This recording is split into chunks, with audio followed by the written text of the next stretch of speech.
లేదు. మాట్లాడితే నారా చంద్రబాబు నాయుడు గారిని, మా ప్రభుత్వాన్ని చంద్రముఖితో పోలుస్తూ ఉన్నారు జగన్మోహన్ రెడ్డి. మీరు తెలుసుకోవాల్సింది ఏంటి అంటే, మీరు చంద్రముఖిగా 2019 నుంచి 2024 వరకు ప్రవర్తించి రాష్ట్రాన్ని అల్లకల్లోలం చేస్తే ప్రతి ఓటరు ఈ ఆంధ్ర రాష్ట్రంలో ఒక రజనీకాంత్ అయ్యి మీ మాడు పగలగొట్టారనే విషయం మీరు తెలుసుకోవాలి.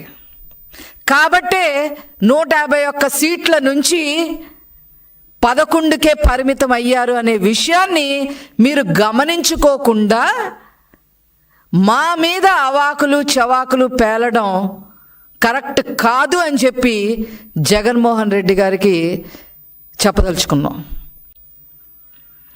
చంద్రబాబు నాయుడు గారిని ఏకవచనంతో మాట్లాడటం అనేది, డూ డూ డూ అని ఉపయోగిస్తూ మాట్లాడటం అనేది మేము చాలా తీవ్రంగా ఖండిస్తూ ఉన్నాం. ఇకపోతే విలువల గురించి, విశ్వసనీయ గురించి, విధ్వంసాల గురించి, ఆర్థికంగా మేమేదో చెయ్యలేదు అని చెప్పి, మేమేదో తప్పు మాట్లాడామని చెప్పి రకరకాలుగా మాట్లాడుతూ ఉన్నారు. వాటన్నిటికి కూడా సమాధానం చెప్పడం కోసమే ఈరోజు రాష్ట్ర ప్రజల ముందుకి మేము రావడం జరిగింది. ఒక రకంగా చెప్పాలి అని అంటే, మొదట మాట్లాడితే ఆర్థిక ఉగ్రవాది అయిన ఈ జగన్మోహన్ రెడ్డి ఆర్థిక వ్యవస్థ గురించి మాట్లాడటం చాలా విడ్డూరంగా ఉంది అని చెప్పి ఈ సందర్భంగా తెలియజేస్తా ఉన్నాం. లక్షల కోట్లు లూటీ చేసి 31 క్రిమినల్ కేసులు నెత్తి మీద పెట్టుకొని దేనికి కూడా ప్రజలకి సమాధానం చెప్పే పరిస్థితుల్లో ఉండి ఇతను విశ్వసనీయత గురించి, విలువల గురించి మాట్లాడటం చాలా ఆక్షేపణీయంగా ఉంది అని చెప్పి ఈ సందర్భంగా నేను తెలియజేస్తా ఉన్నాను. అదేవిధంగా అతను అబద్ధాలు చెబుతా, అతను పచ్చి అబద్ధాలు చెప్పే ప్రయత్నం చేసి ప్రజల మీద ఈ అబద్ధాలని నిజాలుగా నమ్మబలికించాలి అనే ఉద్దేశంతో దాదాపు గంట పైన కంఠశోష అబద్ధాల మీద అబద్ధాలు చెప్పాడనే విషయం అతను గమనించుకోవాలి. మేము అబద్ధాలు చెప్పే ప్రభుత్వమే కాదు, మాది చెప్పే పార్టీయే కాదు, అబద్ధాలు చెప్పే పార్టీయే కాదు. అది మీరు గమనించుకోవాలి. మాట్లాడితే మీడియాని దొంగల ముఠా అని చెప్పి ఈటీవీ, TV5, ABN అట్లాగా కొన్ని ఛానల్స్ని పట్టుకొని దొంగల ముఠా అని చెప్పి మాట్లాడుతూ ఉన్నాడు.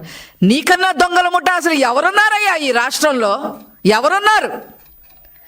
90% ఆర్థిక నేరస్తుల్ని, డౌరీ కేసుల్లో ఉన్నోళ్ళని, ప్రేమించి పెళ్ళాడతానని చెప్పి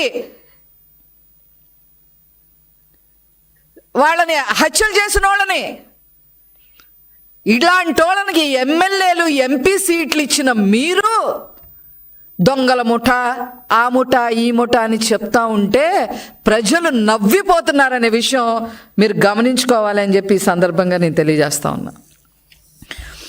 ఒకటే చెప్పదలుచుకున్నా నేను, మీరు నాశనం చేసిన, విధ్వంసం చేసిన అమరావతి, ఈరోజు అమరావతి నిర్మాణం వేగవంతం చేశారు నారా చంద్రబాబు నాయుడు గారు. జగన్మోహన్ రెడ్డి విధ్వంసం చేసిన పోలవరాన్ని మరి ఊపందుకునేలాగా ముందుకు తీసుకెళ్లారు నారా చంద్రబాబు నాయుడు గారు అని చెప్పి సందర్భంగా తెలియజేస్తా ఉన్నా.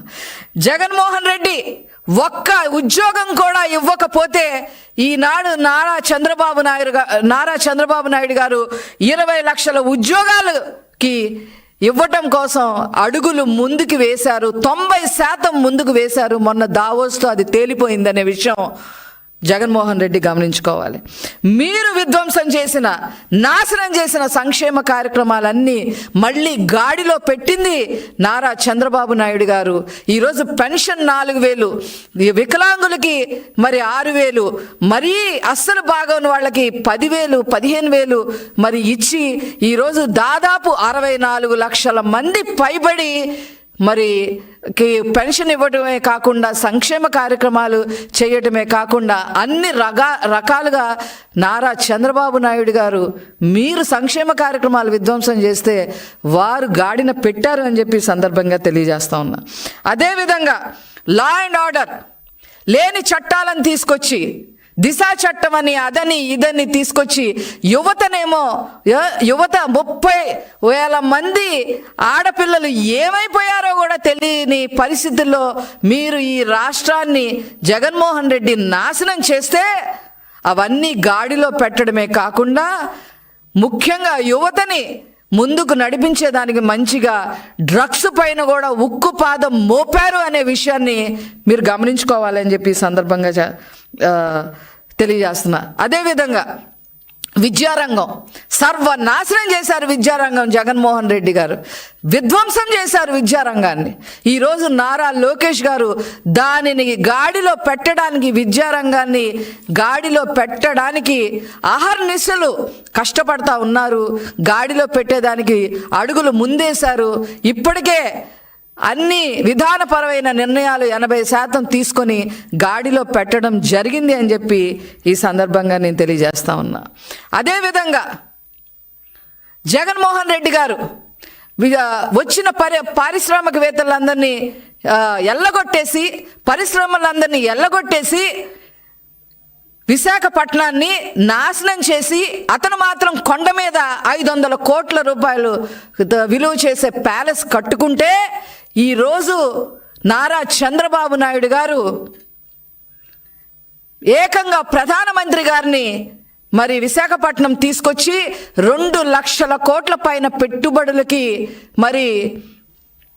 పెట్టుబడులకి శంకుస్థాపన చేయించిన విషయం జగన్మోహన్ రెడ్డి గుర్తుపెట్టుకోవాలి అని చెప్పి ఈ సందర్భంగా తెలియజేస్తా ఉన్నా. అదేవిధంగా వైజాగ్లో స్టీల్ ప్లాంట్ నాశనం చేసి విధ్వంసం చేయాలన్న జగన్మోహన్ రెడ్డిని మరి అతను అలా చేస్తే జగన్మోహన్ రెడ్డి విధ్వంసం చేయడానికి పూనుకుంటే స్టీల్ ప్లాంట్ని దాన్ని ఈరోజు కేంద్ర మంత్రులతో అందరితో మాట్లాడి ఈరోజు ఒక గాడిన పెట్టి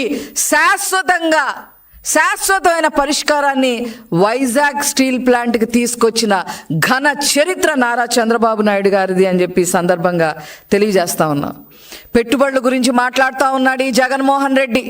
6 లక్షల కోట్ల పెట్టుబడులు ఇప్పటికే తీసుకొచ్చారనే విషయం మీ కళ్ళకి కనపట్టలేదా అని చెప్పి నేను జగన్మోహన్ రెడ్డి గారిని అడగదలుచుకున్నా.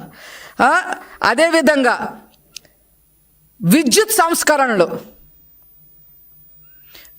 సంస్కరణలు తీసుకొచ్చి ఈరోజు జగన్మోహన్ రెడ్డి విద్యుత్ని సంస్కరణలు తేకపోగా ఆ యొక్క శాఖని సర్వనాశనం చేసి విధ్వంసం చేస్తే ఈరోజు విద్యుత్ సంస్కరణలు తీసుకొచ్చిన ఘన చరిత్ర నారా చంద్రబాబు నాయుడు గారిది అని చెప్పి ఈ సందర్భంగా తెలియజేస్తా ఉన్నా.